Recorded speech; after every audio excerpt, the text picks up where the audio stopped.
నేను మీ ఇంటి నుంచి ఏ పాత్ర తీసుకొచ్చానో గుండె చప్పుడు ఆగిపోయిన కారణంతో తను మరణించింది.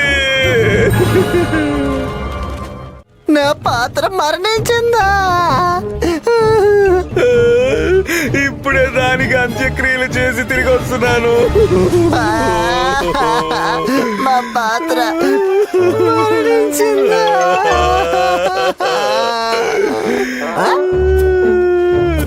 మా పాత్ర మరణించిందా? పాత్ర మరణించిందా? దాని గుండె చప్పుడు ఎలా ఆగిపోతుంది? మీరు నన్ను మూర్ఖుని చేస్తున్నారు. ఓహో, ఇప్పుడు నాకు అర్థమైంది. మీరు మా పాత్ర చేజిక్కించుకోవాలనుకుంటున్నారు.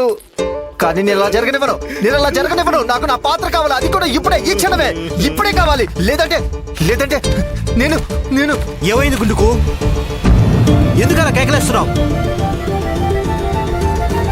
బాబు గారు చూడండి, పండిత రామకృష్ణ చూడండి. ఈయన మహారాజుకి ప్రత్యేక సలహాదారుడు, అష్టదిగ్గజుడు.